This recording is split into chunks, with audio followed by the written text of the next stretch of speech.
All righty. Good morning, afternoon, or evening, everyone. Welcome back to the Coaches Union with episode 27 and episode 2 with video format. I'm really happy I got a zit on my face before this one. Alex, how are you doing today?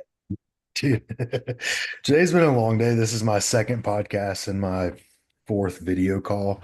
Yeah, I was literally thinking before I got on here, is like, man, they're gonna see my stress like just in my face. So, I'm so honored that you could pencil me into your schedule and us as well. dude, I literally know we tried to I literally tried to put you on my calendar and it messed up. So that, that I messed up. that's what happens when I try when we try to be organized, it just doesn't work. It doesn't work. So Alex sent me a request and I was like, wow, we're Google calendaring our lives now. And we picked Eastern Standard instead of Central Standard. And I was at the gym trying to finish up my workout. So um, My bad. we're just going to free ball this till the end of time. Quite a few topics. Do you want to start with FMK? Let's do it. Let's do it. Let's do it. You were the one that presented that fuck Mary Kill first. So do you want to present yours and then I will give you one in return? Yeah, this was one I saw it on Fuad's podcast and it was really good. Um, Fuck, Mary Kill, a donut, a muffin, or a cinnamon roll. Okay. Um, I'm going to marry a muffin. I'm gonna assume that this is like we're just eating like a normal human. We're not like worried about calories. Okay. Yeah, I'm gonna marry a muffin because muffins are always consistently good to me. What I, kind? dude, I'm gonna go coffee cake muffin from Dunkin' specifically. Okay. It's the only thing worth getting at Dunkin', in my opinion, are their muffins. Follow up to that would be Starbucks blueberry muffin, but if they were more substantial, they would take the top spot. But Mary muffins are always consistent. They don't hurt my stomach. They're good to me. Great pumps. Everything else. I'm going to I'm gonna fuck a cinnamon roll. That's fun sometimes, not all the time. You Yeah. know, there can be repercussions. And then I'm gonna kill a donut. Really? Unfortunately, yeah. It's just, dude. As much as I like donuts, it will always lead me down a path of heartburn because I have zero self control and I will eat six of them, not one. Yeah. See, yeah, that's where like if I'm not thinking with my brain, like I would pick donuts and cinnamon rolls like to, you know, keep. But then I start thinking with my brain because like, dude, I don't eat that shit anyway. But like if I'm going to, oh, it's tough. And I'm thinking just my stomach and I'm a fat kid, I'm killing muffins and I'm marrying donuts and I'm fucking a cinnamon roll.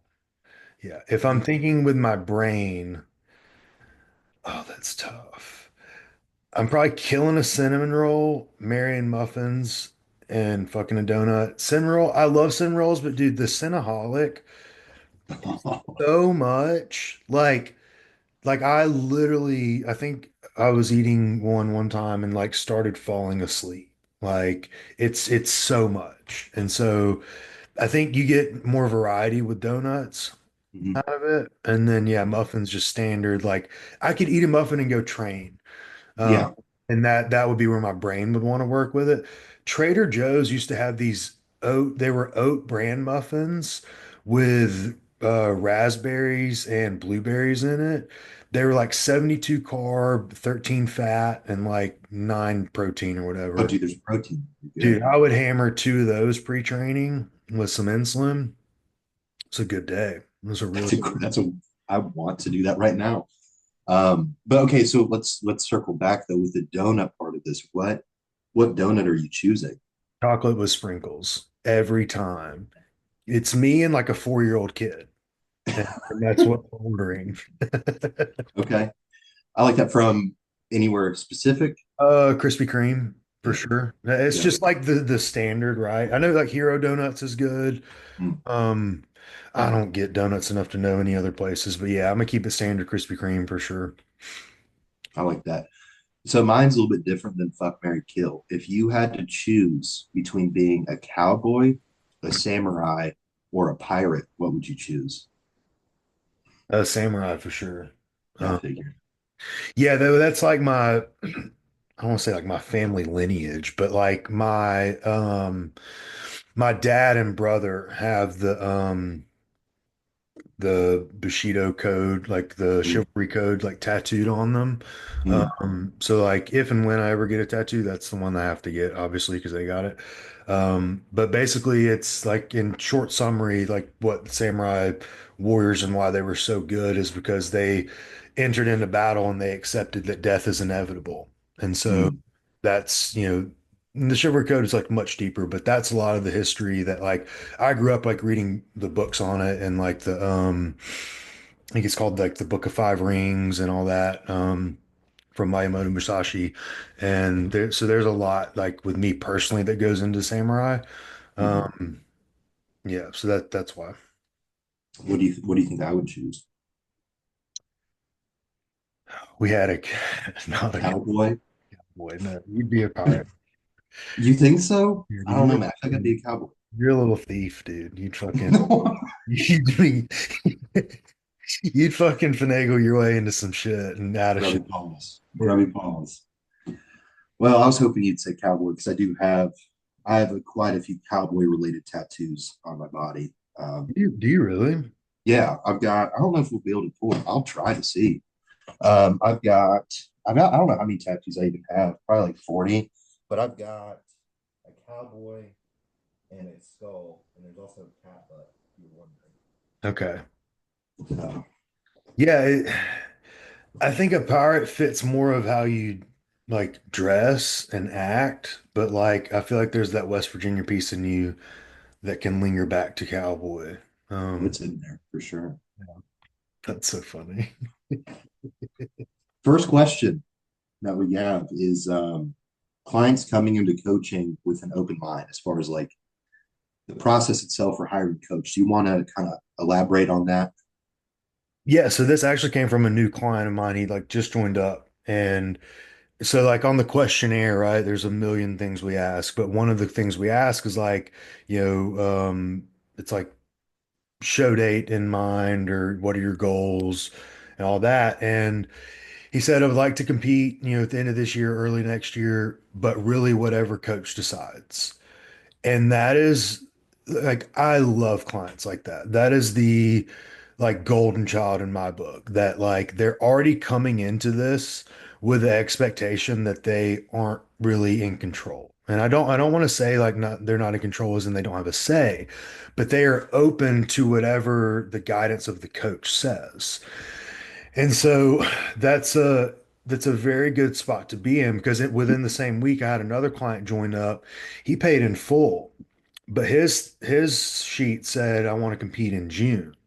And so I'm Mm, already like I have that pressure of okay, well he just paid me in full and his physique just isn't ready to compete then. And so, obviously like and I had to have that conversation straight up with him. I said, "Hey man, I fully know that what I'm about to say, you're more than welcome to like ask for your money back and go find someone else. I don't feel like you're going to be the best you can be in 4 months, 5 months, but like I do think you can be good. And so if we could just pivot a little bit on your expectation, I think it would be great. And again, I'm saying this knowing I'm willing to give you your money back. And, obviously that created buy-in with them and they, thanked me for having that conversation with them because in the day, like most clients want to be competitive, but also we are being paid for a service. And yeah, so whether it's and I'd said this too, like, hey, if you tell me, hey, I'm competing in June, whether you want me to or not, cool. Like, I'm probably not going to brag about it, probably not going to post about it, but I will get the job done and get you to the best that you can. It's just not my recommendation on what I feel like you should do. And that's a fine line for us as coaches. it's tough, man, and I run into that a lot as I'm still kind of establishing my place in the sport as a coach. But I think the way that I explain it to people too is it's like we're trying to act as a GPS. There's a final destination. We're the one that has to figure out the route to get the client to that spot that they want to get to. Because ultimately we are in service to the client, what they want to achieve, but we are being put in place as like a objective set of eyes to see if that's realistic or not, right? Um, I always tell I love the clients who come to me that don't have a set timeline or a do or die, like I have to compete by now, especially because I do work with a lot of first time competitors. I always tell my athletes, my goal is to get you there as soon as I can, right? I want to see you there on stage. I want to see you successful as soon as possible. That being said, I'm also not going to push the envelope just to have you look bad. Like that doesn't help either of us at the end of the day because you're none of us are paying or investing in a coach to suck, right? Yeah. Um, Much like even in our case, man. Like I remember last or shit after junior night or after Night of Champions, you were like, yeah, you need a year and a half to grow, and I was like, do I really? And I absolutely did. Like even in that moment, I was like, I don't fuck. But I throughout all of this, I let go and let you do what you need to do, and now we're here. Um, I think it goes back to, I mean, the coachability is the biggest thing, right? Like, Yeah. I'm not going to tell someone they're not ready just to hurt their feelings. I'm telling them because I'm trying to protect them in that and help manage their expectations more appropriately so that we can get you there. It's not a matter of if, it's when, right? And sometimes when isn't tomorrow, and that's okay. I've had people pay me for a year in full and never check in. I've had people pay me for a year in full and pull the same stunt of, I actually had one guy, this was 3 years ago. I'd coached his brother and put him on stage, and his brother had done very, very well with me. And then he signed up with me, and we were just, our goal was, hey, let's just get in shape. Like we weren't even in the conversation of competing. It was just, let's get in good shape, lose some baby fat. He was a younger kid. And then at like 8 weeks out from whatever show, he was like, hey, can you help me with posing? And I was like, well, man, we don't really need to. I was like, yeah, we can start learning it just for the basics for check-ins. And he's like, well, I'm like 8 weeks out. I was like, from what? He Yeah. goes, I registered for the show already because I figured we could pull it off. And in the same check-in, he asked if he could have more snacks. And I was like, we can't do that. Like, that's Yeah. just not possible. Yeah. Um, but I think you have to be open-minded in the process and understand that, like, if you've chosen a good coach, your best interest is at heart. The thing that I tell everybody, I don't have a mega coaching team of hundreds of athletes where I can ignore most of them and collect a check. That's not how I operate. That's why I don't have a billing system for that reason. I have to produce quality transformations and quality stage showings in order to keep a roof over my head. I'm working as diligently as possible to do that as often as possible. Yeah. So if it's a year, it's a year. Yeah, and that's honestly, man, the clients come to us 4, 6, 8, 10, 12, 14 weeks out sometimes, and that's just the name of the game. Like Mm-hmm. this last season, I had a guy come to me 4 days out.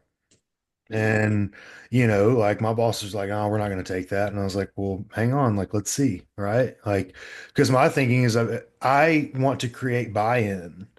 Mm-hmm. So, he paid me my monthly rate and then he competed and then he never talked to me again. I was like, cool. Like I got paid, like I didn't stress it. Like I was like, yeah, I mean, you need some guidance. Your coach wanted to over diuretic you and you wanted a safer approach and I delivered and that was my job.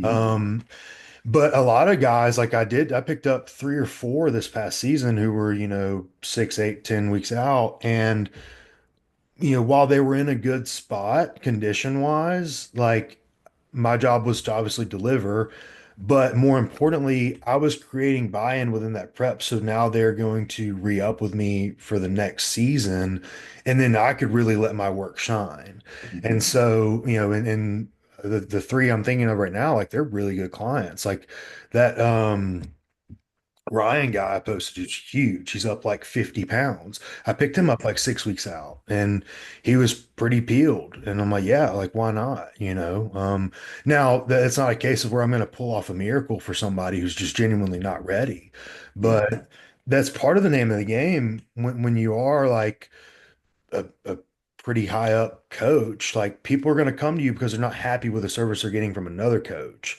And if you want to pay me for the job, like I'll do it.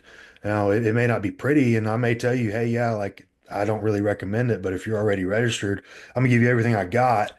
But you just know that there's stuff on the back end for next time please let me like let's finish this job together. And every time they're like, man, I can't wait to grow with you. You've been so great. You've been this, you've been that. And so, I try not to turn those people away unless they're just genuinely nowhere near close. But like it's getting kind of rare with that. But I think more importantly, coming back to the question, coming to a coaching situation with like an open mind is you're coming to us because whatever you've been doing is not working. So you can't come to us like, and let's take shows out of it, but you can't come to us like, well, this is what I do for drugs, and this is the meals I eat, and this is the training I do. Like, we're not just gonna plug it into our system and it be the same thing that you do. Like, you're coming to us because there's an issue or something's not happening the way you want it. Let us fix it. Like, if everything was good, then you wouldn't need us to begin with. And so you have to have an open mind. And I know like that's part of the coaching dynamic is building that trust, and an issue occurs or a problem arises and we come out and we prove to you, hey, yeah, I knew what I was talking about. And then that buy-in gets created. So I'm not saying like go into a coaching situation just like all trust, but like you can't come in very hard Well, at it either. I'm going to say go into it with mostly all trust because again, it's like if we're using, let's say, either of our cases, like you have an exceptional track record. I have a very good track record.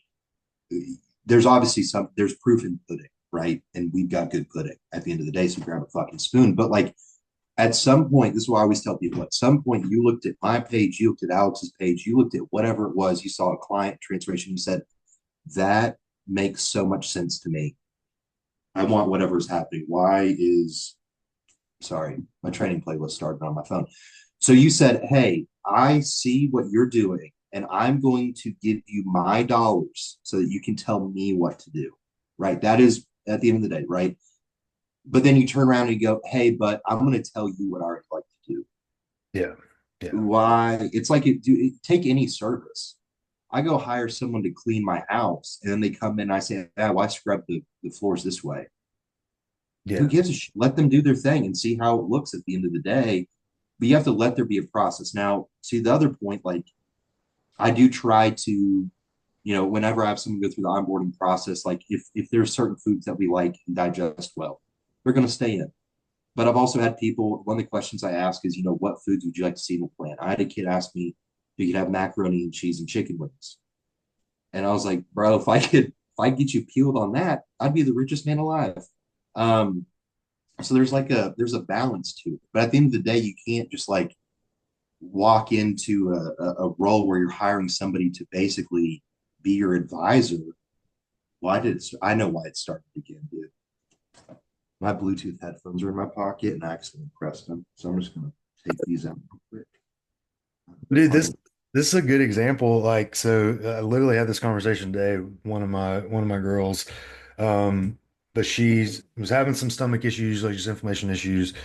And so I pulled egg whites out and put, whole eggs in. And she was like, hey, I'm getting kind of hungry. Can I put some egg whites back in? I was like, yeah, sure. You're just gonna need to scramble them like together with the whole egg because like, it's pretty common. Egg white causes inflammation, GI stress, blah, blah, blah. She was like, well, like, okay, well, I really like them like, over easy or fried eggs or whatever. I was like, all right, well, just, let me know. And then like, sure as shit, like the next day. Yeah, so you're right. Definitely need to scramble them together because I cannot digest the egg whites well. And so that's just a very like short like example of obviously I was super proud. I was like, hell yes, I'm smart. But it's a small example of like we know things that like we have so much experience that I know what is more than likely going to happen before it even happens because I've experienced it with someone else. Mhm. And so when you come to us with these issues, like I signed up a new client today and she has patellar issues, but she was also asking if she could like do her own training programming. And I was like, hey, I'm all about like teaming up and finding out what you like, but you're having patellar issues, like it's far beyond what you like to do. I need to see what is the issue is as you squat into depth. Like, so I need to really prioritize this and make this my focus and use my expertise first. And so again, it's little things like that where obviously both situations they trusted me and were like, oh yeah, that makes total sense. But you just have to show them and hold their hand through the change or through the adjustment or the why, rather than just being like, oh, this is, my way. And because that was issue, her last coach like was just not responding on why her knees were bothering her during her squats. And either he more than likely what happens is the coach either doesn't care or they're not educated enough to fix it, Yeah. and so I could dive into that rabbit hole of how I could easily just address it and what the issue was. But long story short, coming into to me with an open mind, it already like we already have established trust, and she hasn't even gotten her plan yet with me because I was able to pick apart like what she was doing wrong and how I could make it better. Oh yeah. Dude, I like I'll get people sometimes who like send me their workouts and it's like, oh, I have knee issues, and their first movement is barbell squats. And then their next movement is hack squats. And then their next movement is like pendulum squats. I'm like, well, yeah, no wonder your knees fucking hurt, dude. That's like Yeah. poor programming, in my opinion, you So know? Oh yeah, fuck it. We'll talk about it. That's what this podcast is for. So the issue, so I asked, like just like you, like, what issues do you have? Like, okay, well, when I hack squat, it hurts my knees. When I pendulum squat, it hurts my knees. And then when I Smith machine split squat, it hurts my knee. Okay. Well, if you look at the outside of the split squat, but you look at the first two squat patterns, what's happening? Her pelvis and her hip pattern, her pelvis and her hips are locked in to a fixed plane. And Mm-hmm. so as they go into depth, whether you're on a pendulum squat or you're on a hack squat, you are stuck in that, like your rib cage, your pelvis, your hips, they're all locked in. And so there's no movement, there's no mobility there. So there's something within her setup as she's doing that, that it's more than likely ankle or feet position, that as she goes into depth, because her hips and she probably has poor hip mobility, and like because she's stuck there or she's stuck at her feet, her knees are taking on the load. Now, when she goes into a free bar squat or a Smith machine squat, she can actually fix her foot position and have no knee pain. So Mm-hmm. that's the issue. The issue is her setup and something she's doing with her feet. I haven't seen it yet, but I already know what I'm looking for. But like she can't get into squat depth like knee over toe because something is going on mobility wise, either in her hip or in her foot. And now some people are listening to this is like, what the hell is Alex talking about? But that is what I look for in squat Yeah. patterns, and that is why it is so important because to her, she's thinking I can't hack squat and I can't pendulum squat, and I'm thinking, what are we doing mobility wise and like setup wise mechanically? That it's not the pattern that's the issue. It's like what is my body when it's stuck in this one spot that's the issue. Yeah. It's always like free game. Look upstream and downstream. Hmm? And the problem is probably a combination of both, but ideally it's more one or the other. Um, like for me, it's always my ankles. Hmm? If my ankles are not freed up and I haven't stretched my calves and my Achilles, my squatting fucking blows. It hurts like hell. But if I spend 10 minutes stretching my calves before I train, I can squat to the floor pain free. Yeah. Right. Which is a very simplistic example of it. But at the end of the day, like biomechanics are not as complicated as some people try to make it out to be. You just have to look at the pattern and look at the joints involved. One of them is probably the issue, and something's trying to hypercompensate because of it. But yeah, it goes back to like we get so in tune or so used to what we deem familiar within a plan, right? Whether it's the foods we eat, the training we do, we decide that's our normal, that's our comfort zone. And we have to step outside of that because there are a million ways to skin the cat. Previous to Alex, I was doing strictly low volume training. And when we started working together, volume has increased. And I've grown more. And I find a lot more enjoyment. My body doesn't hurt as much. But if I wouldn't have listened to Alex 2 years ago now, I'd probably still be doing ultra low volume training. Yeah. It hasn't benefited my physique. Um, but again, too, I always tell you, like, I want to be fucking good at this. Like, I want to produce cool shit. I'm not going to advise something if I don't feel this is going to be part of the answer or part of the solution to the problem. Yeah, and with me and you, it's a very like, and this is the art of coaching, is if I can get you to buy in on 80% of my session, and I still give you the free reign to do your 20% of the fun stuff that you like, it keeps your adherence so much better than if Hmm. I were to just dog you, but hey, you're not allowed to do that. You have to do this, this, and this. You just wouldn't do it. And so Hmm. it's like, where can we meet in the middle? And that's the again, like that is what it takes with coaching. That's what it takes, and you have to be open-minded as a client, but you also have to be open-minded as a coach because like we're not dealing with equations here. Yeah. Like we're not dealing with textbooks, we're dealing with people. And the biggest issue with people like human is like human error. Like that's factored in to literally anything and everything we do. And Hmm. so, with you guys, guys and girls, it's very like, what are they going to follow? Like that's the trick.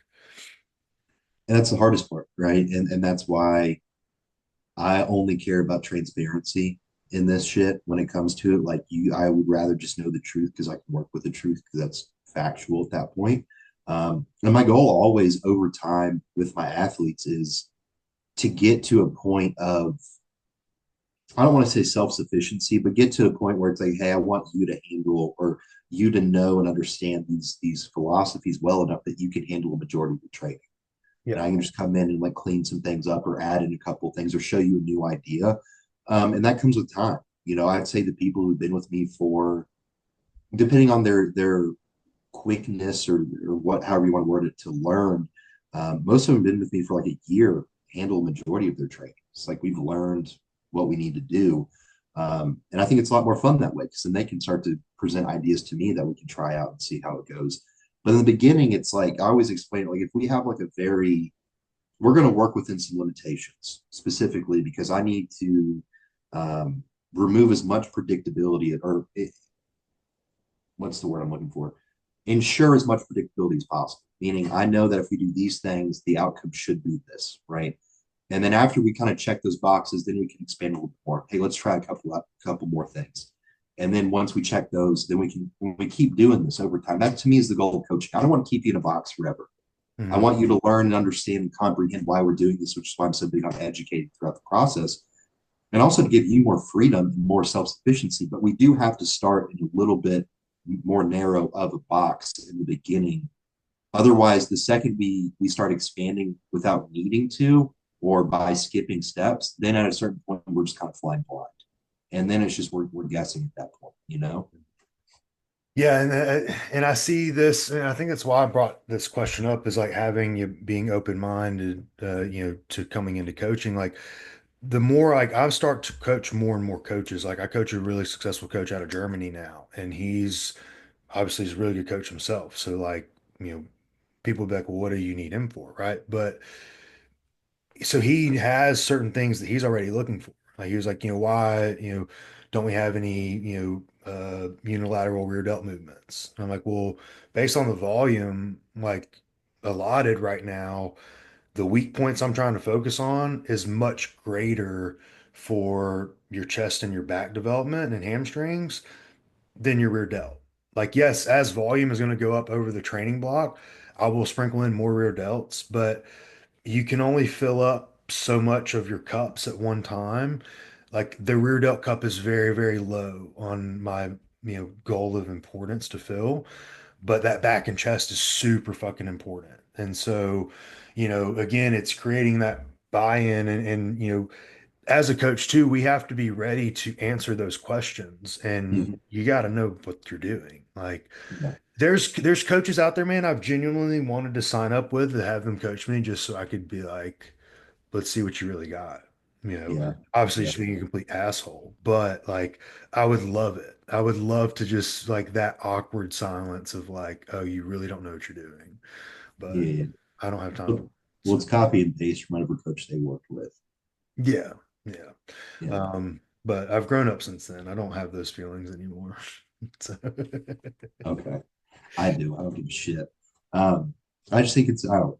Sometimes it feels like the blind leading the blind, but um, yeah, I think ultimately, like, and I love getting questions, man, because I always have an answer. There's always a reason behind what I'm doing, and to me, I teach the same way that I learn, in a sense of you need to provide me like justifiable logic, and I'll listen. You can tell me to eat dog shit out of the yard, and if you give me enough reason, I'll go do it. If you just tell me to go do it, I'm not going to do it. And Yeah. so I teach the same way, where it's like, hey, this is why we're doing this. So in the moment when you're like, why the fuck am I doing this? There's the, oh, because Chris said this. This is why. To me, I found it leads to more adherence, and I like to try to provide that almost proactively up front rather than it always being a game of, well, why? Like Yeah. I'd rather just handle like, hey, this is what we're doing, this is why we're doing it. So you don't have to go back and forth and ask me later on. We already know why we're doing all the things that we're doing. And it's crazy for those coaches out there who don't do that, it will provide more adherence and results. So just educate. Yeah. And that's something because like I don't mentor coaches at all, but like I have conversations with some of them. And a lot of times those things will come up and they'll get frustrated with, clients asking what we deem as like dumb questions, right? But when you step back and you take yourself out of that ego box, it's like they literally don't know. Yeah. Like they literally don't know. And so like while we may look at it as like, gosh, what is this third grade question? Like to them, that's the hardest ACT question they've ever had when it comes to bodybuilding. And so that's where it's important to communicate. Like you said, have them understand what you're doing is so important. Whether it's like the dumbest thing in the world to us, or like if that's all it takes for them is to understand, why they're doing hamstrings and shoulders on the same day, well, then cool. Like tell them, like explain that to them. And that's where, again, I call it the art of coaching, but it's um it's sad that coaches don't take the time to do that. And again, the more educated of client you work with, or the more curious of client you work with, or again, if you coaching coaches, they're gonna want to know why.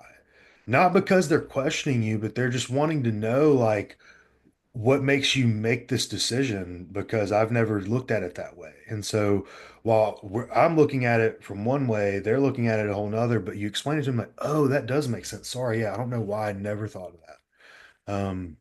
Yeah. And my other thing too is like, I don't expect everybody I work with today to be with me next month, next quarter, next year, a decade from now, right? It's just we work in a very turnkey industry, which sucks, right? But like my goal is always to try to provide as much throughout the process so that if that time comes where the client feels they've accomplished what they need to with me, or they want to try and coach, or they want to go do their own thing, I've given them all the tools to remain successful and continue to be successful. And I've also given them a measuring stick of what coaching should look and feel like. Mhm. But I think that's the biggest qualm that we always talk about in this industry is if you've never hired a coach, you don't really have expectations of what this is supposed to look like. And it's not usually until you hire a great coach that you go, oh, what the fuck? Like, and so with that, but it's also like, dude, this is our opportunity to also give back. So why are we trying to be gatekeepy about giving back? Because at the end of the day, like I could teach, one of my athletes X thing about squatting. And then they're in the gym and they see a kid who's never set foot in the gym trying to do the same thing. Now it's their opportunity to give back to that person. Yeah. You Yeah. know what I mean? And it's like that's what this is all about. It's a very it's interesting what we do, right? Is that you get that effort has to be there. And that's something that it's really unfortunate that a lot of first timer athletes or even first, second time athletes, they've only been with one coach, but their one coach is just pretty mediocre, like at best. They think that that's like coaching. And then they Yeah. come to us and they're like, wait, you do my training? Wait, you're asking for videos? Wait, you're asking me to check in multiple times during peak week? You're not just telling me what to eat on show day 3 weeks out? Like, and I'm like, what are you talking about? Yeah, Like, that's dude, insane. the most like I think I annoy people on show weekends at how much I'm up their ass. And but to them, they're like, oh wow, like that's actually really different than what I've ever had before. And it's just because like there's this standard that I have as a coach. Like I don't, that's my job. Like I don't take it any other way. It's like I couldn't be one of those coaches that just sends you on your way with your bag of rice cakes and says figure it out. Like that's just not It, me. bro, it makes me squirm thinking about it. Like potential being left on the table, especially when it's my responsibility. Yeah. Like you, I looked back in 2 weeks' time between Night of Champions peak week and Iron City peak week. I collectively looked at my athletes 132 times Yeah. because why wouldn't I? Yeah. You have to. It's that's what we're there to do. And to me, and I know we're getting a little off topic, but to me, that's what makes you a good coach is that extra effort, that extra attention to detail. Like you have to be up. Even that shows I'm not at, I'm glued to my phone. Like I've been with athletes like peaking one and then with them competing and someone's overseas doing another. I've had three shows at one time going in a weekend and it's like but you just are always on and they're like, man, I never felt like I needed something from you. You were always there. I'm like, yeah, like that's my job. I'm exhausted, but that's my job. Whether you pay me $10 or $1,000, that's what I'm going to do. And my goal is, and I don't even do this like consciously or subconsciously. I just do it because it's all I know how to do. But my hope is that if you were to go to someone else or you came from someone else, you see the difference. Yeah, And it's very rare. Like, luckily, I don't have people that leave me to go to other coaches, but like the ones who like come from other coaches to me, they're like, wow, like I get it now. And yeah, that to me is the coolest compliment, man. Like absolutely. it's so cool. Yeah, man. It's always been to me. It's always been the goal is to provide what I wish I would have received. From my first couple of coaches that didn't. They got me where I needed to be. The first one did. He got me where I needed to be, and that was it. And the second one was the worst. But the goal is to provide what I wish I had throughout the whole process. And I just looked back at what I wish I had, where I didn't have somebody there for my peak week, even though we were neighbors. I didn't have someone there for my show day. It's like all these pieces that I look back and fuck, dude, that would have been really nice to have more than a text, on peak week about what I need to do or actually making it to my prejudging or any of those things. And so being able to provide that, like, I think fulfills a lot of what I missed in the beginning of my, I guess, journey in the sport. But to your point, man, it's like that's always like getting that like aha moment out of your athlete when you're like, oh, this is Mhm. what it's supposed to be. Because, dude, it's not like it, I don't understand how we're not. You're buying into coaching. I've seen some of these rates that are outrageous without a training plan, or without training footage, or without just like a text throughout the week. Hey, how are you doing? Or like any of these things, especially in a show prep scenario. I'm like, how do you comfortably sleep at night as a coach? And I say coach loosely when your athlete's 3 weeks out and they're still only checking in once a week, Yeah. and, and That's it's taking them you 3 days to get back to them. yeah. Yeah. It that just drives me crazy. That's a whole other topic we can get on. That does segue us into if you're looking for a certified NPC coach, Yeah. you should look for the NASM accredited check mark that's going to be in their bio coming up. Yeah. Um, How many people do you think are going to already start lying about that credential? well, to me, it's like one who cares. Like, Yeah. because I saw this girl comment, if they have the credential or the certification, do they get a free coach's pass? Fuck no. No, of course not, right? Fuck no, Because dude. no, they got to make their money. Um, but what a brilliant response. Because yeah, if that got me a free ticket to the show, if that got me a free coach's pass at every show I was at, instead of having to buy an NPC card, yeah, I'd probably go take the stupid course. Sure. But they're not going to do that. It blows my mind that there's something out there, and it's not even just because I work for them, but like there's something out there like J3U, who like, it's literally what John and Luke created for bodybuilding coaching, and you just who's an active pro bodybuilder himself, and you just skip over that and just go to the biggest training organization there already is. It's like going to Nike and asking for a Nike sponsorship. That's what blows my mind because and I haven't seen anything of the course. I would be willing to bet a lot of money that there's no talks of drugs. No, sir.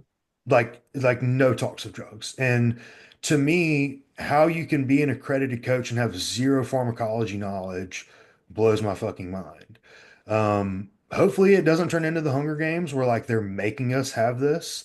I think by the time that comes, like they'll have Under Armour like making all the guys wear everything and it will just be a fucking money pit. I don't think we're there yet. I think we're about 10, 15 years away. But it is the biggest money grab ever. Um, would love to see the coursework because I just want to rip it apart. Again, out of respect to the company that I'm with, but like more than anything, because it doesn't do anything. It doesn't give coaches any upper hand. You're telling me that like Chris Aceto isn't a fucking accredited coach or Hani Rambod, like what safety measures does that give your coach? Like the thing, and here's the thing Oh, with certifications like NASM, ACE, AFA, all that, right?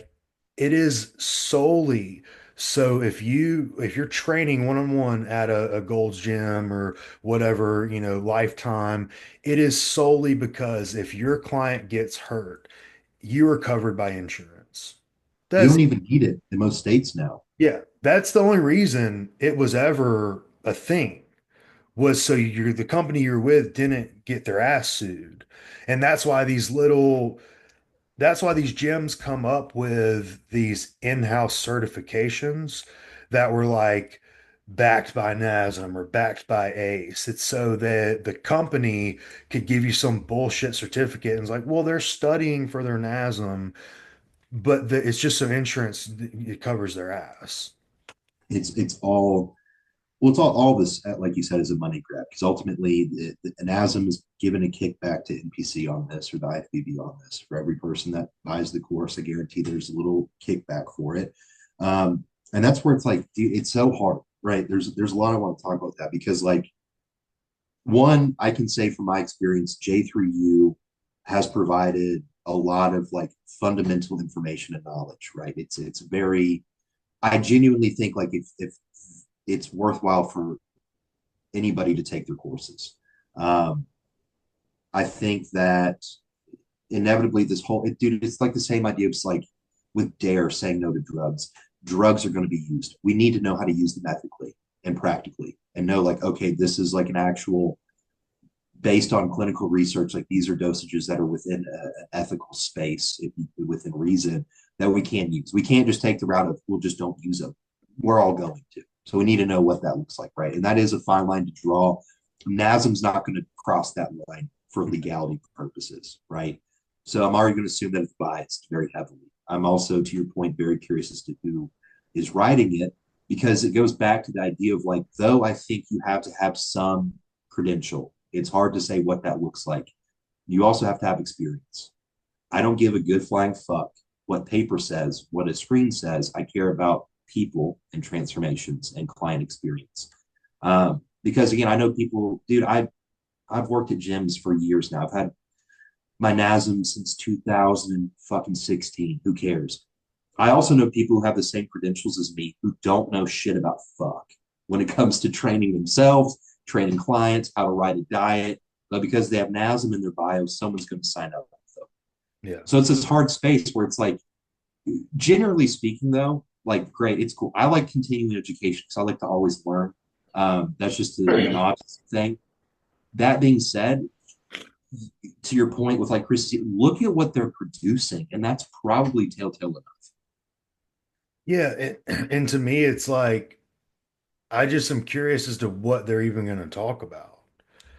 Like what, like, because it's so, are you going to go down into like men and women specific? Are you going to go into divisions? Like, what are they going to provide differently that J3U doesn't? Dude, they're That, going to provide nothing. yeah, like, are you going to talk about calorie deficits? Cool. You talk about training, cool. But like, you're the National Association of Sports Medicine. You're Yeah, nothing to do with bodybuilding, unfortunately, and that's the weird thing is like J3U is a NASM accredited like certification in itself. So it's like if it wasn't money, they would clearly be using the one that works. But there's got to be something where they would get sued over talking about drugs. Like it's got to be the drug part of it. Because when I would do workshops, like so I would do my workshops and then the NPC would come in and do their workshop, or we would flip it. They would do their workshop, then I would do my workshop. There had to be we couldn't cross brand, but and because I was going to talk about drugs. And then there had to be a statement of this is the end of Alex's workshop, or this is the end of the NPC workshop. This is now the beginning. It is no longer being spoken for from the NPC. It was very like that was the only thing I had to do to work around it, but it makes sense. And so I just don't see some type of nationwide certification partnering with NPC that's not going to come in and like it's just stupid. And to say that hey, this is what you need to look for in a good coach is just total bullshit. It's bullshit. It's gonna be every bottom feeder that has the money to waste who's gonna go do it and then try to brag about it. Or you're gonna get the bottom feeder that doesn't even bother to go do it and try to put it in their bio and claim they've got it, that it's like an upper hand. Mhm. But I can also say this, dude, like I look back, I still have my NASM book. I did not know when I got it. Now, mind you, I was also, 18 years old. I did not know a lick of what the fuck I was doing, but I had the credential. But I wouldn't have hired me 9 years ago to be a fucking trainer. Um, it's not the end all be all, and I think that's where people get attached to the semantics of certain titles, and that's all that you need. Again, I know I've prepped or not prepped. I've coached dietitians who didn't understand the first thing about anything. I've worked with people in the medical industry that don't have any concept of nutrition. Like, it's not the end all be all necessarily. It's always to me, always come back to experience. But this segues into mental masturbation, which is my favorite thing. Um, I was I curious. brought up this topic because this goes back to what I think a lot of coaching is turning into, which is mental masturbation. And this idea that if we overcomplicate things and fear monger problems, and then also coincidentally have the solution, you're going to come join us. And it was more in the discussion too. And what I originally brought it up was at what point are we just thinking doing too much or thinking about doing and not just doing? Yeah. What's the difference in a mind fuck and mental masturbation? A That's what. mind fuck is you're receiving the confusion, masturbation, doing that to yourself. Okay. That's beautifully written. Thank you, man. Yeah, that actually makes sense. Okay. Um, so this was thought of because you were watching some guy just like taking way too much health supplements or what? Well, dude, so it was Cuba Chellin, who's one of my favorite bodybuilders. Big fan of him and his wife Meg both. But I was doing cardio and he was going through like a full day in the life or whatever. And he was just talking about he was talking about just his creatine and L-glutamine consumption. And it was like, I take 10 grams of L-glutamine in the morning with 5 grams of creatine. And then I take 10 grams of L-glutamine pre-training and 5 grams of creatine. Intra, I take 10 L-glutamine and 3 creatine. Post, I take 10 L-glutamine, and then pre-bed, I take 10 L-glutamine. And I was like, that is exhausting to have to keep up with. Yeah, unless you just have like Crohn's disease or like just half a GI system. Like I don't know. There's no need for that. Jewett would come on here and say that there's no need for glutamine at all unless you have stomach problems. That's a whole other topic. Mm-hmm. Um, yeah, it's just it's overcomplicating things, right? Because like I see this a lot too, man, with I see this a lot too with what's it called? All the new peptides and like, oh, I'm taking methylene blue and I'm taking what's the other one? NAD plus and like all this like free radical and so whatever, proliferation, all that shit, right? Like it's like, dude, at what point, one, you're taking these like backdoor things, right? So like, but you're taking like seven of them, and then you're adding in all your health supplements, which like who knows how legitimate half of those are, and then you're taking steroids, and then you're like, it's just so much. So yeah, I don't know. Some people, yeah, maybe they function better doing that because like they feel like, oh, I'm doing everything possible. I think where it becomes like a hindrance to you is if you're like going broke trying to do all that stuff.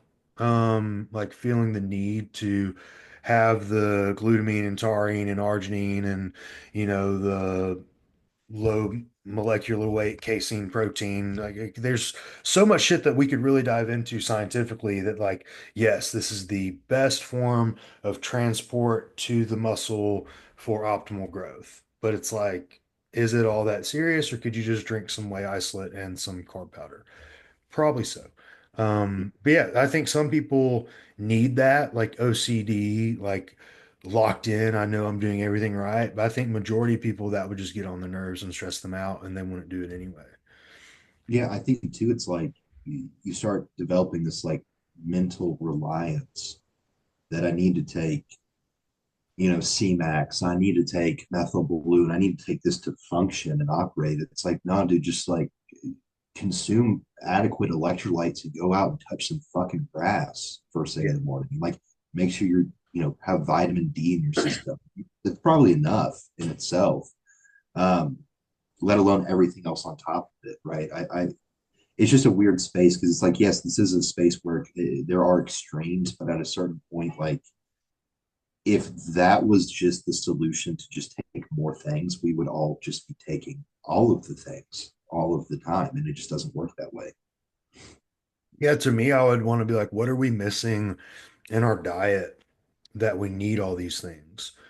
Like, and by diet, in our sleep, in our fluid intake, like what are we not getting that we have to have all of this shit?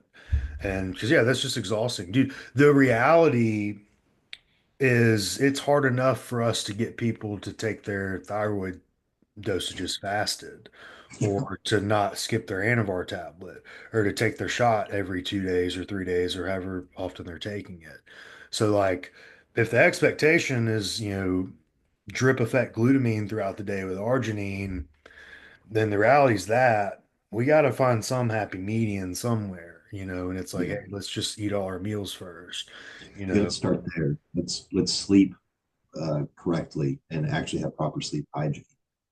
Yeah, Because the amount of times that I've had that conversation where it's someone who's like, "Hey, I need 6, 7, 800, 900 milligrams of caffeine to get throughout the day." I'm like, okay, what does your sleep look like? I'm like, oh well, I go to it's like the timing is inconsistent. Where on our phone right before bed, we're having to smoke an absorbent amount of weed to get to sleep. Like we're doing all these things where our room's hot or windows open, whatever. I'm like, yeah, no wonder you need a gram of caffeine to get through the day. But the other issue is you're drinking a gram of caffeine up until 5 p.m. So yeah, then you can't, so it just creates a feedback. Everything to me is either a negative or a positive feedback loop when it comes to habits. yeah. Let's pull that away. Let's cut our caffeine at 10 a.m. You'll be sleepy by the time you need to go to bed. Yeah, there's something, and that's the ones who complain about that. It's like they're doing the same thing every day, and they're like, "Well, I just can't sleep." It's like, well, get off TikTok. Yeah. Pretty Yeah. easy, like put your phone down. Did you try that? No, but I need this sleep medicine. I'm like, well, not really, or but that's the hard part is getting athletes to come off of the something's wrong. Let me find the fix with adding something else. And we see that a lot, like even like with gear, like you see that a lot with like, oh, I got, my nipples puffy. Fuck, let's throw in Caber. Let's throw in Arimidex. Well, no, let's just pull down off the drug that is causing it. Like, why don't we just do that? Same thing with supplements, like, oh, my sleep's poor. Well, let's fix whatever's causing that rather than just adding another sleep product or digestion. Like, why is my digestion off? Fuck, I gotta take fiber. I gotta take magnesium. I gotta take this. Well, no, no, no. Like, what are you already doing that's causing it? And usually you can find that solution. And there are times where, yeah, you have to add in some supplements, but it's not always more is better. I don't know why my stupid screen keeps like going off, but whatever. Yeah, I think it's like it's sexier to sell another pill or another powder, another whatever, than it is to like look at current habits and fix those.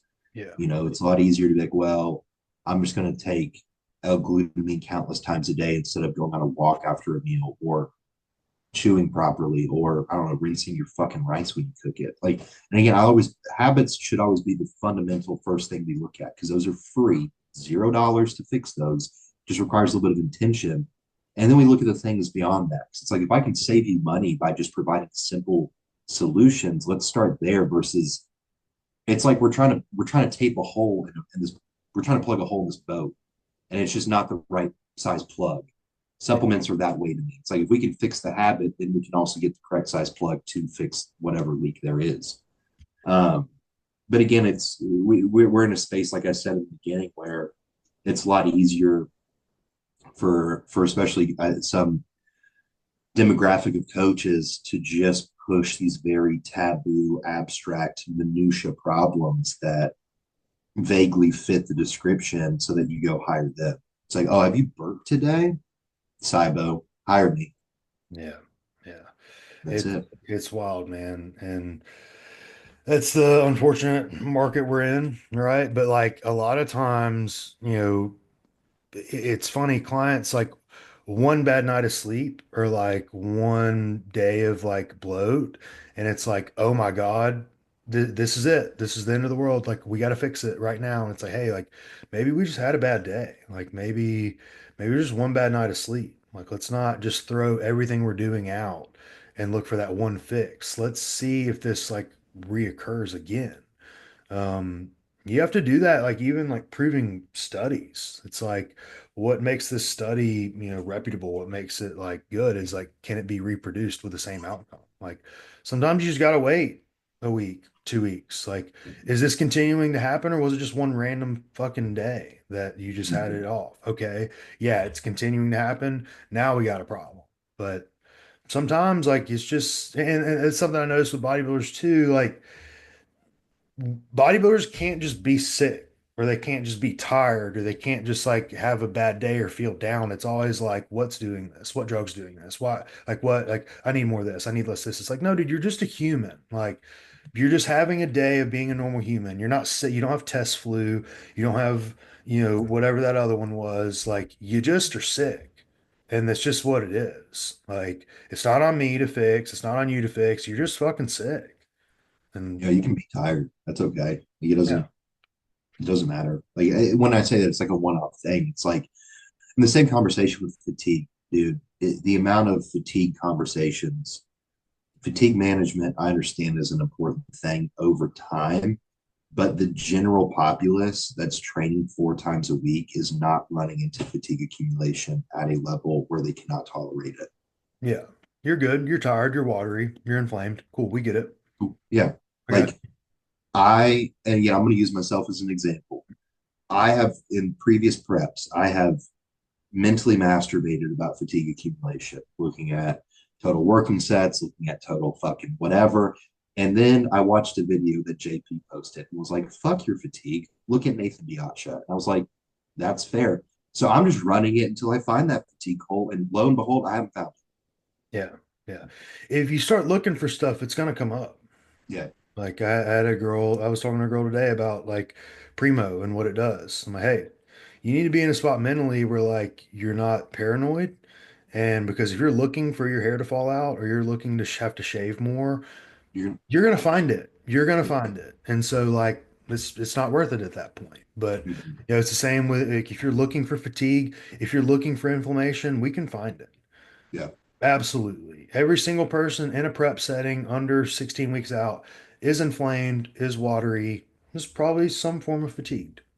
Mm-hmm. But like to what extreme is the question?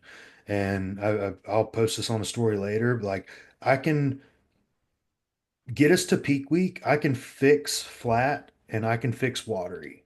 I can't fix fat. So Mm-hmm. let's worry about the one thing I can't fix. And I'll figure out the rest. Like, trust me, I can ice bath you, I can hot tub you, I can fucking diuretic you.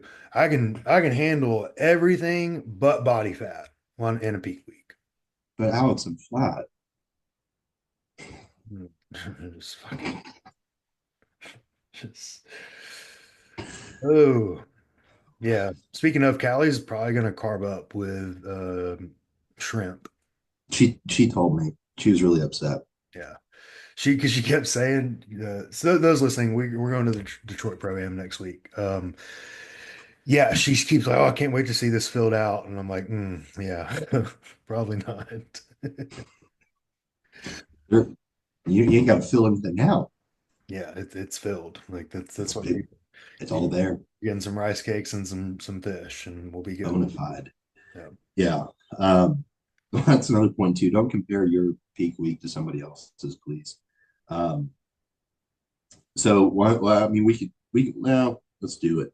One thing that I put on here was health and performance supplements worth taking, which kind of feeds back into the last thing because I think we overcomplicate, and also we have to remind ourselves too, like the supplement industry's goal is to sell first and foremost. So they're also going to advocate based on whatever problem they deem out there because they have the solution. Um, if you were to like simplify what health supplement, if you had to pick like 3 to 5 health supplements, what would you pick? Oh, a high EPA omega-3 for Mm-hmm, sure. mm-hmm, Vitamin D3 and K2. mm-hmm, Nattokinase mm-hmm, for men. mm-hmm, For women, I would do a women's multi with like methylated B vitamins. mm-hmm, So that would be mm-hmm, three. Four would be N-acetylcysteine, mm-hmm. and five would be ashwagandha, the KSM version, not Okay. just ashwagandha root. Okay. Yep. I would put outside of those, I would put either ZMA or a magnesium glycinate. Yeah, that's solid. I think that's it. I mean, that's really, if you covered those, you covered all mortality in general, lifestyle prep, whatever. Yeah, yeah. That's the essential. I'm just here, like I'm on a budget. That's what I need. Obviously, like when you get lab markers, that's when things arise. Okay, got to get kidneys in check, got to get liver, whatever. But like, I'm just wanting to be a healthy bodybuilder, fitness person. Those 5/6 is all you need. Yeah. And then performance wise, I would say creatine. You don't have to worry about hydrochloride or monohydrate or what. Just do monohydrate 5 grams every day. You got to take it every day. Um, you can take it in the morning. You can take it pre-training. You can take it during training. You can take it after training. It really doesn't matter. And then essential amino acids and electrolytes. I would say those three cover outside of like getting a pre-workout if you need some stimulants pre-training. But I'll also say that like this is my rant really quick. If you're somebody who thinks that you cannot only have a productive session if you dry scoop like 3 scoops of pre-workout or whatever, like reassess what motivates you and drives you as a human. Yeah. Now circle back. What are your thoughts? For performance would be beetroot extract, Mm-hmm, Pico 2, mm-hmm, creatine monohydrate, um, some type of cluster dextrin, and a whey protein mm-hmm. would be it. There you go. Yep. That's it, guys. Simple, effective, and all that on both sides. You could get less for like $100. Like Mm-hmm. month supply, $100, performance supplements, month supply, less than $100, health supplements. Like pretty sustainable. Yeah, I would recommend, if budget's a concern, I would recommend NutriCost. I think they have some of the most inexpensive products because if you go look at them, they don't care about labeling or marketing because they don't have to.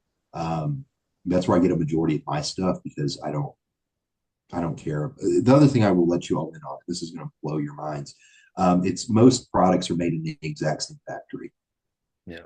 by the same people that are formulated by the same person. I used to know that person in particular. So it's really just a matter of what brand you align with. But as far as like efficacy goes, all generally the same. Yeah. Yeah, it's really just about whose discount code you want to use. And um, like this week we used Tyler Neely's new hostile code. It's Neely on Hostile's website. And So it's Neely. I have it on my phone as Ly. yeah. It'll never change. I think I But have it on his billing LY. Like I don't even, yeah, so sorry, bro. But yes, don't forget that extra E guys. Hostile subs are great. yeah, I'm excited to try it, man. It gives me a reason to. So I was getting a little bit bored of Raw, to say the least. The next thing is you have uh, for bikini athletes facing the curtain walk. So what do you Oh, talk about? yes. So oftentimes, sometimes bikini fitters don't understand that they're going to have to do the walk. And because not every show they do the walk. Um, Usually, if it's close, they'll make you do the walk. But basically, it is you're in your back pose, or they'll say, ladies face the curtain, and then you take 3 steps towards the curtain. What they're doing there is they're looking for what jiggles, what doesn't, like what moves that shouldn't move. Typically, it's like the saddlebag area on the side of the hips, or it's like I call it the underbuns, that fat between the hamstring and the butt. They're looking for that. Now, ladies, if you have that, you cannot hide. Please do not try to hide it by walking like there's something in your ass and like hot dogging it towards the back of the stage. It is so awkward. You walk so slow. The thing with bikini, it is all about presentation, and that's essentially your model walk. I'm not saying like if you have the jiggle, if you have like too much to you, they're looking for like a little cellulite, they're looking for any imperfection in your glutes. That's where it gets exposed. And so if you have it, you might as well just like flaunt that walk as best as you can than trying to hide it, because this goes into the next like little segment. The judge's viewpoint is immaculate to find your flaws, and Mhm. they're gonna find it. We're gonna see it, they're gonna see it. So you might as well like don't look stupid like hitting your walk. Now, girls who are bang on and who are ready for that walk, I always tell my girls, like, you be the first, especially when you're turning around and walking out of it. You be the first and you're fucking strutting. Like, that's catwalk time. And that can make or break. Like, it's confidence they're looking for, it's composure, that is the model walk for a reason. Yeah, yeah. You don't bring more attention to yourself because you're trying to like, there has to be some grace to it, right? Like we don't you're not necessarily walking on eggshells, but walk with like because I've also seen girls go out there who are real fired up and like stomp, Yeah, and like you if you know, got and if you got a little junk in the trunk, don't stomp to where it's like, like we're not at a strip club. Like yeah, we don't need to, clap and watch it wave, but like it doesn't need you don't need to stand out.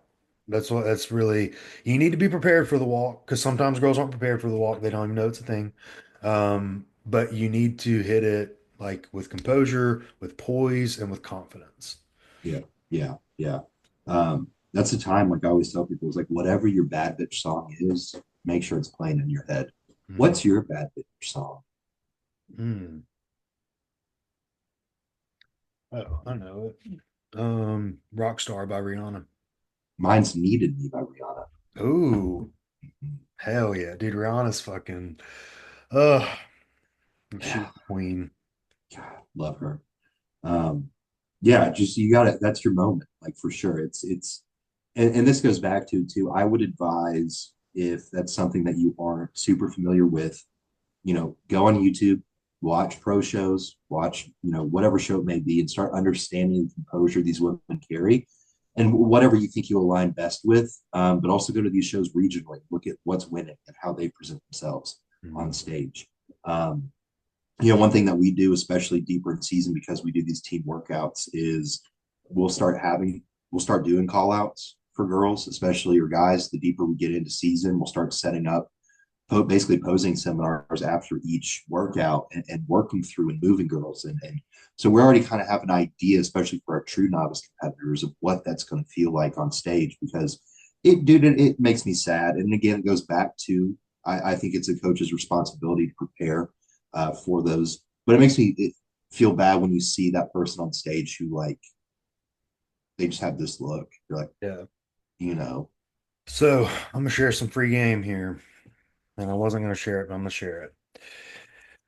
Ladies or guys, but ladies in particular, if you get moved, you always walk in front of that other bitch.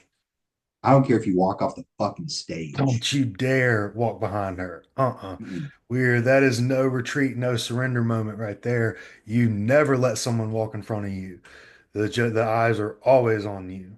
Um, Bro, I've taken damn 5 steps forward mhm. and worked my way around. Okay, go in the audience if you got to, but like we are not bowing down to nobody. If you Mm-mm. walk behind that lineup, you lost. You lost. You lost. That's all there is to it.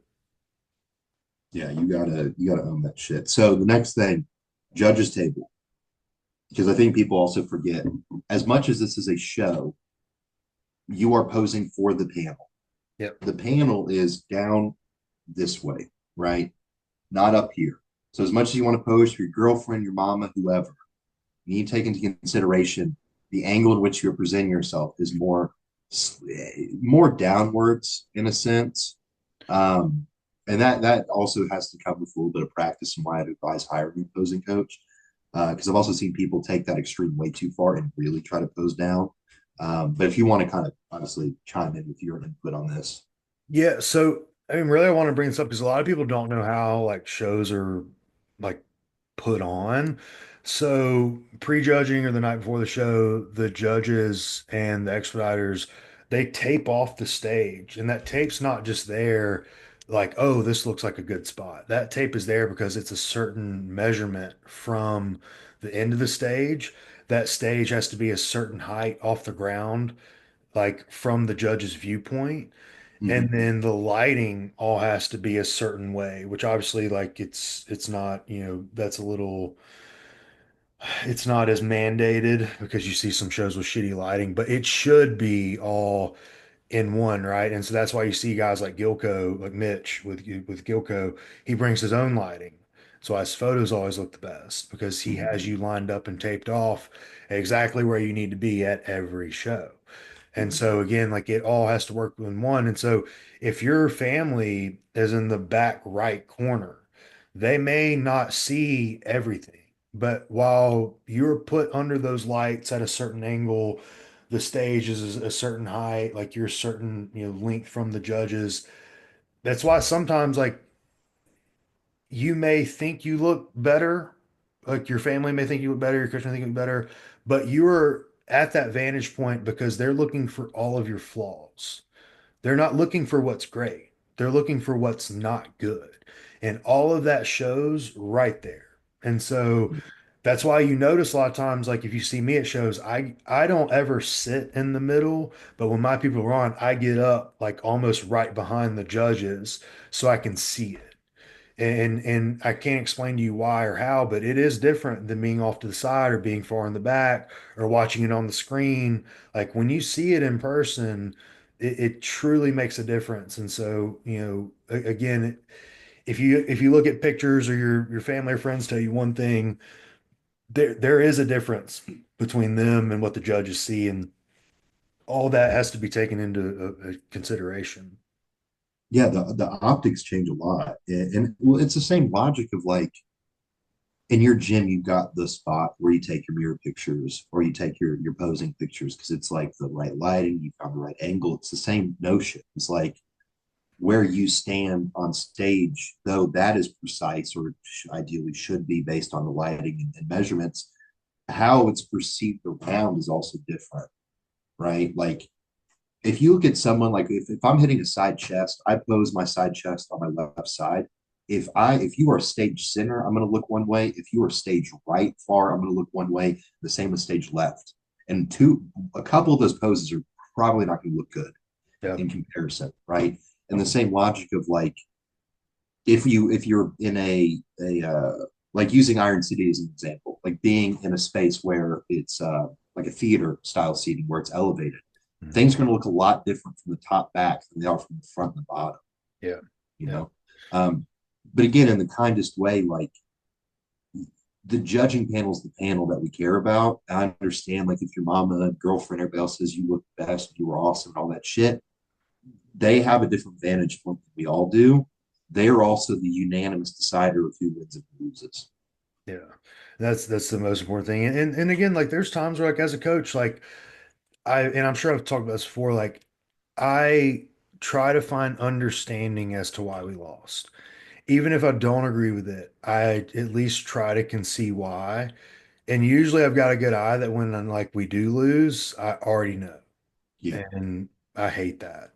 Like I hate like breaking that news to the athlete because they're like, well, maybe they'll swap us or maybe they're calling second from this spot instead of first. And I'm like, they're not, but maybe, but they're not. And it's just I hate knowing all that. Well, I think it's important though, because as coaches, we can't be just so married to the idea that we're right and our look is the right look and all these other things. Like, ideally, I think the looks that we bring are consistently great, but we go to a certain show and we have to be able to make sense of it so that we can strategize accordingly, right? Like, okay, if they like a little fuller look here, noted. Okay, now we know if I bring someone here or whatever, we come back, we need to be fuller or tighter or more of this or more of that. Why I might not always agree with certain calls, I can't change them, Yeah. Yeah. you know? And at the end of the day, like we can't control what the judges want. Like we Yeah. may not agree with it. I mean, I think about this a lot with Candace. When she went and did the class show, Sandy really didn't like, she's like, yeah, I mean, if you want to go to nationals, cool. Like it's not, like she wasn't really like, yes, you need to go. Um, she goes and almost wins a pro card, right? Um, at what's it called?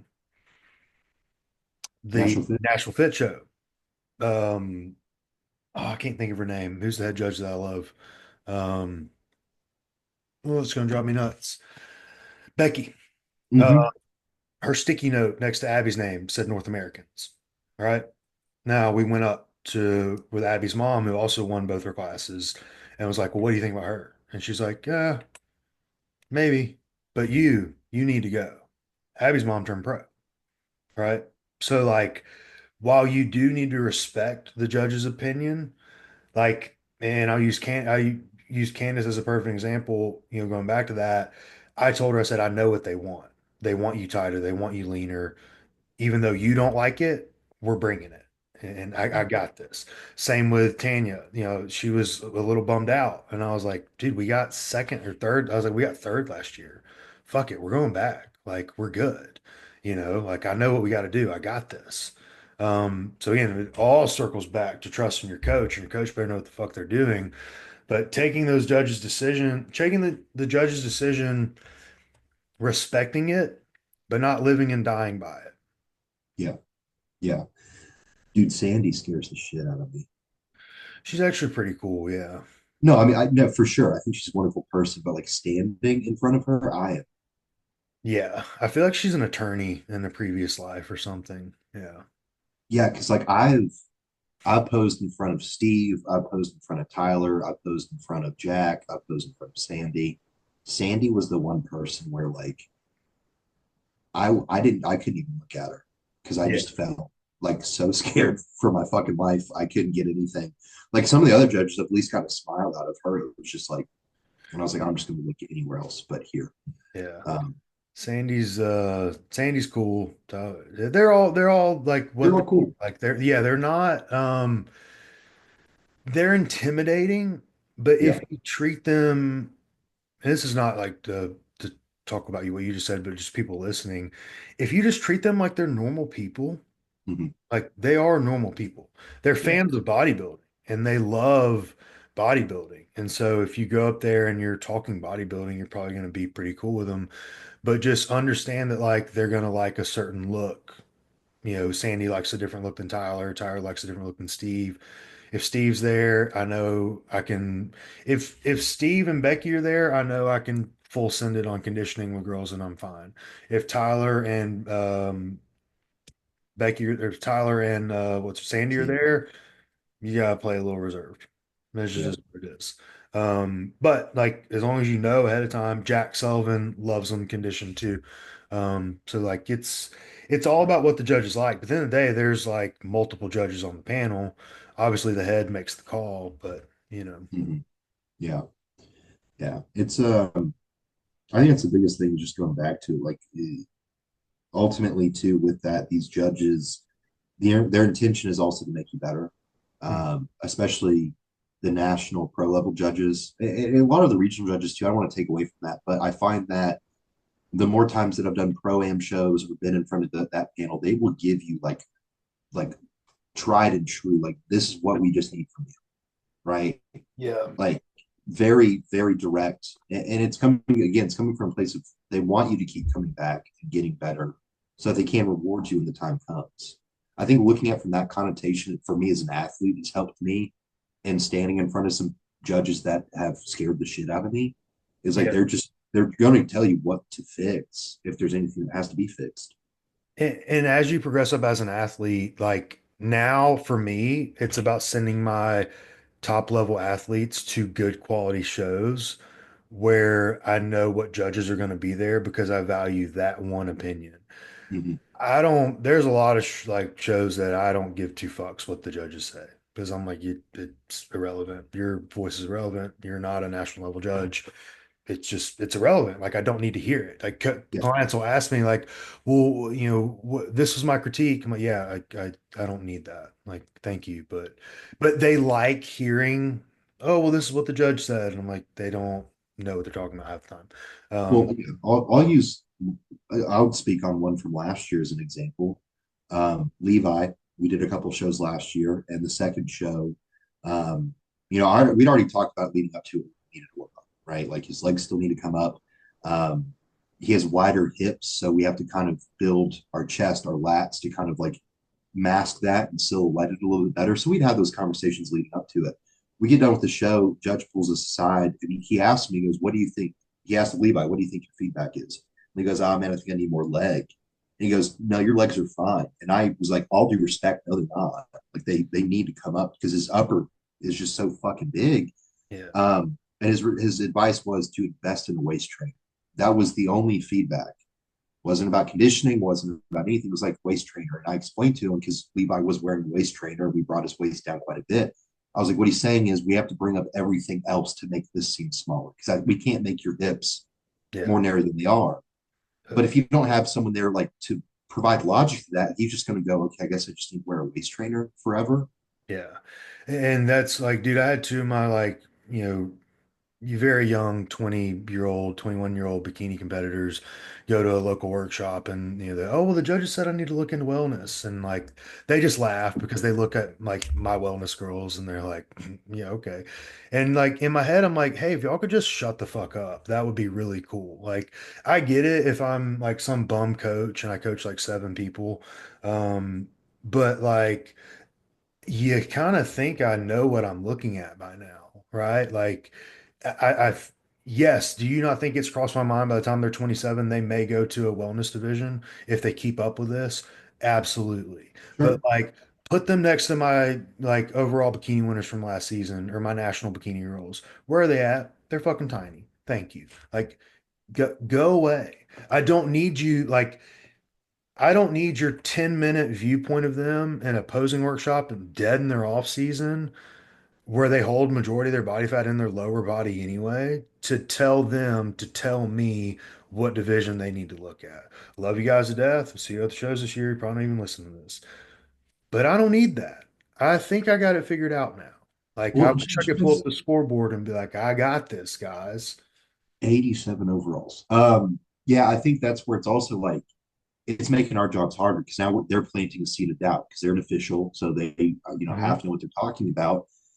But like, I also hate that because logically we could say, well, go to Open, Chris. Yeah, maybe 10 fucking years from now, Yeah. maybe, but Yeah. it's not tomorrow. It's not this year. The same with wellness. Like if you are evidently a bikini athlete, I'm going to say this with all the love in the world. You're not one off season away from wellness. That's okay. You're not two off seasons away from wellness, probably, and that's okay. It's not a cycle of Anavar or Primo away. You have to be, again, go look at Cali. That's what you need to be. You need to be at or similar to that if you want to be successful in the sport. If your goal is to win shows and go pro and do all these things, that is what you need to look like. That's not tomorrow. That being said, it's not saying it's not achievable, but it should not be planted in your mind when we are still learning how to be a wonderful bikini athlete, which again, I don't know why people think we have to skip that division and go to the next when it's very impressive. But let's just be good at this. And if we graduate from it, great. And if we don't, we don't need to because it's a wonderful and really fucking cool division. Yeah, like and that's what, like, I know it may be like a compliment, like, oh, your legs are built or whatever, but like it really is a stressor on us as coaches because it's like it creates that confusion. And then in their mind, they think they're wellness and they're not. And it's like, dude, like, please leave us alone. Like, again, I think I got this. But that's frustrating. And again, if a judge says something and you're like, oh my God, they clearly don't even remember your fucking number or what you looked like in your class. Like, let's not take what they say with a grain of salt when I've been looking at you for 20 weeks. I got this. I know where we're going. I know the national look. I know the pro standard. Like, and that's what blows my mind sometimes, man, is like people make comments about like some of my athletes. I'm like, you don't think that me and John and Luke sit down and like look at these people and like make the call that we're for sure in the right division? Like, y'all don't think that like we do that? Y'all just think I just sit here and am like just all NOS button and just go on every client and I don't bring into account what is needed to win? Yeah, it's like, well, and then in two, we can even have the conversation of like risk versus reward and drug protocols and stuff too. Like, I don't want to blast gear on a 20-year-old girl who just got into this sport to try to force her into wellness because some dingbat said that she has big legs. Yeah. Yeah. Like let her have big legs. I was there. Mary's a great example. Dude, the whole fucking prep, everybody and their mom was telling Mary, oh, you're doing bikini. You should do wellness. You should do wellness. You should do wellness. And I said, we're not big enough for wellness. We can go do it in your last show of the season for shits and giggles and Yeah. see where we land. But you're bikini still. And that's where we need to stay. And we took a double overall, but like we're bikini. We're not Yeah. wellness. And that's the problem with like local regional shows is you can get away with both. Mm-hmm. But like if you're in good shape, you're gonna win just because you're on good shape and good structure. Like, yeah, you're probably gonna beat a more heavily muscled wellness girl if you're a bikini girl that's just, but the wellness girl is just kind of fat. Like Mm-hmm. you're gonna beat them, but like trajectory wise, you are not meant for wellness. I used to do that with Abby. I would throw her into wellness classes, and the chairmans would come up to me and be like, you know she's wellness. I'm like, yeah, but I'm gonna keep putting her in bikini until y'all tell her not to. And but she keep winning. And then look at her now. It's like, dude, she's nowhere near wellness. And hopefully we see that with bikini. Hopefully we see that it takes off now that fit models in and bikini can just keep getting more jacked. Um, but yeah, man, it's I don't even know how I got on that topic, but long story short, while the judge's opinion is important, you should be with a coach who knows enough that they're the ultimate, like, be all end all be all, say yes or no. Yeah, I guess like if we're gonna separate it, like don't listen to a fucking expediter backstage. Yeah. You don't unless they were at that table that day and they talk to you directly, or it's us. Throw it away because everybody's got a fucking opinion, dude. Everybody and their mom's got an opinion. Yeah. That's fine. I'm having people who tell me, "Oh, dude, go do open this year." Fuck that. I'm not good enough. Yeah. Yeah. Like, I promise you, if for some reason we're not at a show where we value the judge's opinion, which I don't know, I can't think of a show we wouldn't at least value one opinion. Yeah. But like, I will tell you, I don't care if they said your division goes to this judge. Fuck that judge. We're going to this judge because that's the one I want their opinion because that's the one that matters. Not that there's anything wrong with the other judge, but that's the judge that matters. And, hopefully that it's accepted, for me to say that, but more importantly, like, it just is what it is. Like, at the end of the day, there's very few opinions that matter. And if I can't find an opinion that matters on that table, I got some phone calls. Like, I can just pick up the phone and shoot some pictures over and I'll get you your answer. Like, Mhm. and more than likely, it's exactly what I think. Like, I'll have girls mostly girls because they're the ones who ride that line of like too hard, too full, too soft, too flat, whatever. I'd send them to judges all the time. And I'm like, what do you think? What do you think? Like, too much, too little, too hard? Cool. Got it. All right, keep going. Like, if I'm really worried about something, I will ask far in advance. Um, Hmm. and that's something that you just have to trust who's in your corner. Yeah, absolutely. Got anything else, Alex? Man, that's it. What's been your favorite song this week? Hmm. I've been listening to Kevin Gates hard this week. Fuck yeah, bro. Let's pull I up. like that. Let's just pull up the recent. Um, Fuck Sleep by ASAP Rocky. Dude, so good. So good. Fila by Lil Scrappy. Hmm. Hmm. Really, Really by Kevin Gates. Nice. And then um, Zoom by Lil Boosie and Young Jock. Nice. I've got Can I by Drake, Tookie Knows 2 by Schoolboy Q, um, Young Prodigy by Kodak Black, the newest Sleep Token release, which fucks so hard. Dude, is everyone just jumping on Sleep Tokens nuts? So like I've been listening to them for a minute and like I haven't put up a story about them, but I feel like everyone's kind of hopping on that train. I think so. I've been aggressively obsessed with him for quite some time. It's so fun because I studied music for a period of time because I've played bass guitar for, oh God, I'm 27. I've been playing for like 14 or 15 years now. So I studied music theory for, that's what I was originally going to go to school for. And it's so fun watching people debate the uh, beat cadence within that song because it sounds weird. Hmm. It's just been my entire TikTok is just people like trying, it's a 4/4 for anybody that's wondering or gives a shit. But yeah, so Sleep Token's always been, I think that's what my next posing song is going to be is Mine by Sleep Token. Um, that's been my go-to this week. And then also Belly Gang Cushington. I don't know if you've listened to him before. No, I'll send you his stuff. I just love that like 2000s Atlanta rap is coming back really hard. Let me send you this right now, actually, so you can try it out. And also, if you guys can let us know if you're Team Apple or Spotify when it comes to, because I'm Team Spotify. dude, Spotify all day. If you send me Apple Music, just don't text me. No, because I have to go look it up on Spotify. That shit's Yeah, annoying. I'm like, God, send me a direct link. But yeah, anyways, we've gotten some really awesome feedback about the YouTube stuff. We do appreciate it. Obviously, if you guys can't tell, very lowbrow.